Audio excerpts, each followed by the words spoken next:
고 최수근 상병 순직 사건을 수사하다 항명 혐의로 수사를 받게 된 박정훈 대령. 이번 사건은 VIP가 경로하며 국방장관을 질책하면서 외압이 시작됐다고 들었다는 박 대령 측의 폭로 이후 새로운 국면을 맞고 있습니다.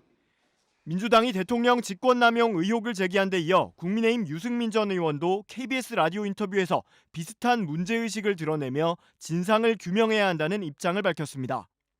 그게 사실이라면 저는 이거는 정말 중대하고 심각한 사건이라고 보는 게 윤석열 대통령 취임 이후에 구체적으로 불법이 직권남용이라는 불법이 드러나는 첫 번째 사건이 되는 겁니다. 그렇죠.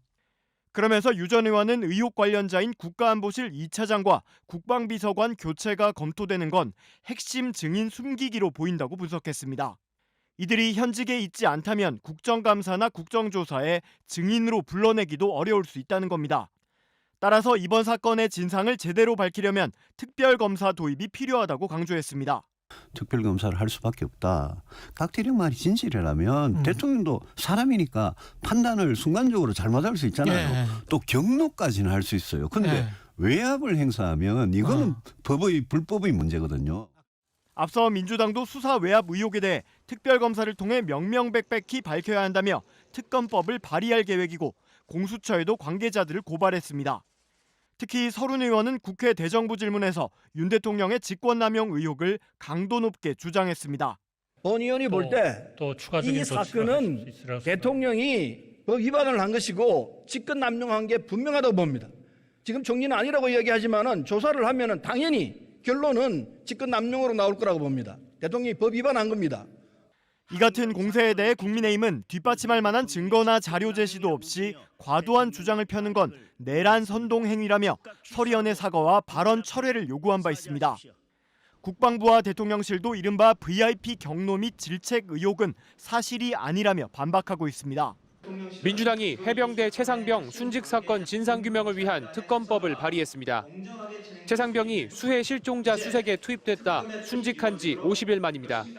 윤석열 정부와 국방부의 수사 외압, 은폐 의혹이 전혀 해명되지 못한 만큼 이제 특검의 필요성을 누구도 부정할 수 없습니다.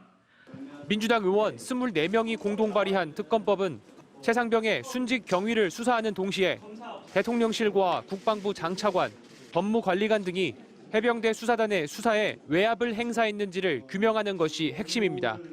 최상병 사건의 진실을 덮으려고 하면 그것은 바로 윤석열 정부의 공정과 상식이 죽었다는 것을 상징하는 것입니다. 몰락의 신호탄이 될 수 있다. 정의당도 특검은 사필 규정이라며 국민의힘에 협조하라고 압박했습니다. 하지만 국민의힘은 조사 보고서가 이제 막 경찰로 넘어갔는데 벌써부터 특검이냐며 민주당의 주장은 해병대 수사단장의 항명을 대통령의 수사 외압으로 둔갑시킨 정치 공작 본능이라고 반박했습니다.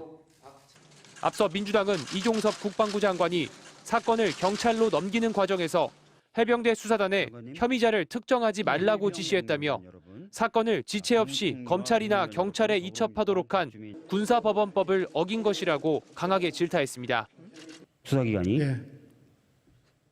사실을 알면 바로 딱 신속하게입니다. 여기 어디 장관이 들어가 있습니까? 여기 사령관이 어디 있고?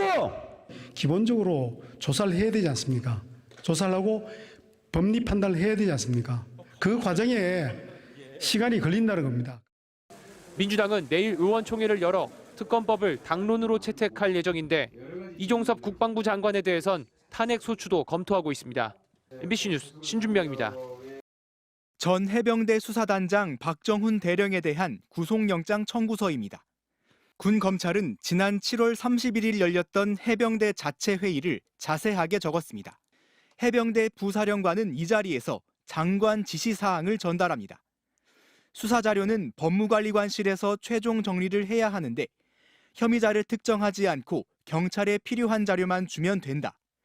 장관이 현안 보고를 한 이후 조사 결과를 보고해야 한다는 등의 내용이 담겼습니다.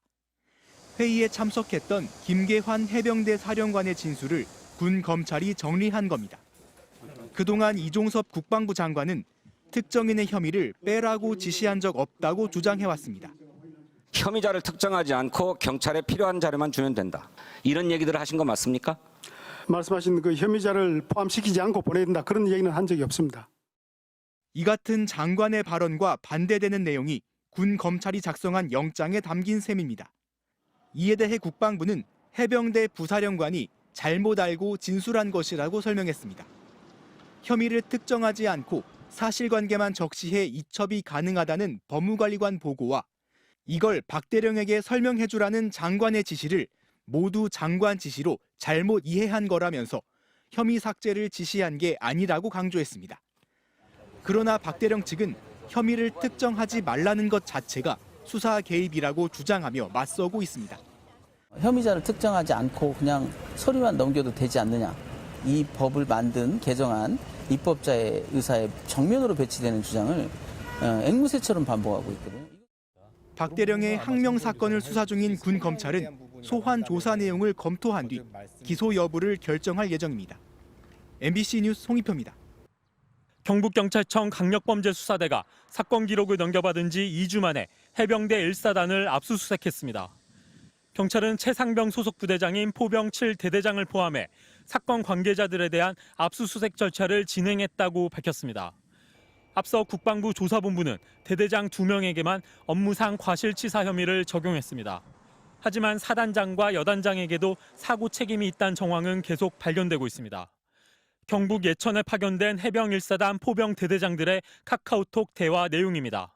현장 도착 하루 뒤인 지난 7월 18일 한 대대장이 임성근 1사단장에 지시사항을 전달합니다.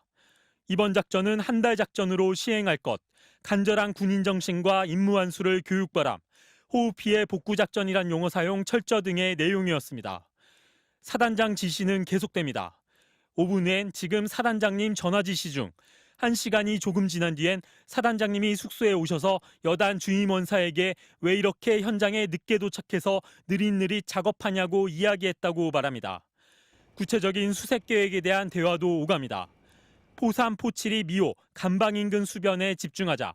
나는 지금 경진교에 있다. 그리고 여단장이 이 내용을 확인해 승인했다고 덧붙입니다. 상기 병력운용 7여단장 보고 완료 승인. 대대장 윗선 지휘부가 현장에서 수차례 지시를 내리고 승인까지 했던 사실이 드러난 겁니다. 수중수색 작전과 관련해 내가 그렇게 지시하지 않았다. 직접 혼자서 지시한 건 없다고 말한 걸로 알려진 대대장 발언과도 일치합니다.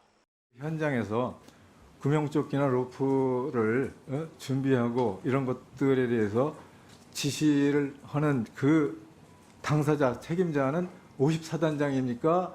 해병 1사단장입니까? 그 해병대 사령관이 답변 드렸듯이 해병대 1사단장이 맞습니다. 해병대 수사단 수사 결과를 뒤엎은 국방부의 개입이 무리수였다는 정황이 속속 확인되며 외압 의혹 역시 커지고 있습니다. MBC 뉴스 이덕현입니다.